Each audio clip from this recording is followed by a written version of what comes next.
Disclaimer.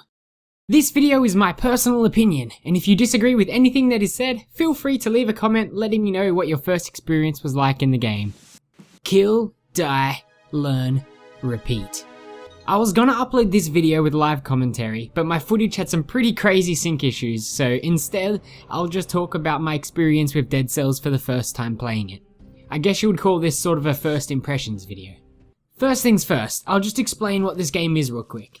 Dead Cells is described as a roguelite Metroidvania action platformer in which you make your way through the level, all the while collecting upgrades, blueprints, and, as in the name of the game, cells from the enemies you slay, which allow you to gain new skills and weapons to progress further and further each run through the game. One thing to note about this game, if you are watching this to figure out if you want to buy the game, is that it is currently in early access, so if you are watching this in the future, it is highly likely that some of the things I mentioned will have changed. There is also a high likelihood that there will be some new things added as well, so just keep that in mind.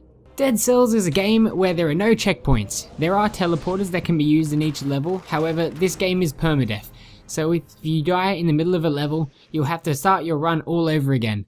If you do die before you are able to cash in your cells and blueprints, you'll lose it all. Throughout each run in Dead Cells, you can obtain upgrades that only affect your current run. This means that not every run will be exactly the same in terms of your overall power and health. Dead Cells is one of those games in which you will die a lot. This aspect of the game has led some people to mention Dark Souls to describe the game's difficulty. The gameplay in Dead Cells is personally a ton of fun. The controls are easy to understand and the overall gameplay mechanics seem good enough in order to not get bored of the constant platforming and fighting. It is recommended that you play Dead Cells with a controller, and that is what I've been playing with, but I'm sure that you could get used to playing with a keyboard or mouse too. One thing that keeps bringing me back to the game, and I'm sure a lot of you will agree, is the game's potential for mastery. With practice in Dead Cells, the fluidity of the movement and combat will eventually allow you to almost fly through each level, dodging arrows and weapon strikes with ease, almost as if you're dancing with death as you make your way through each level taking no damage and slaying all the enemies before you. This idea of mastery in Dead Cells allows for the game to have a high replay value, not just in order to master the game's simple yet addicting mechanics, but also in order to obtain more and more cells and blueprints to gain access to new weapons and abilities for each new run through the game. As I've mentioned previously, Dead Cells is in early access, so I'm not entirely sure how much content is currently in the game.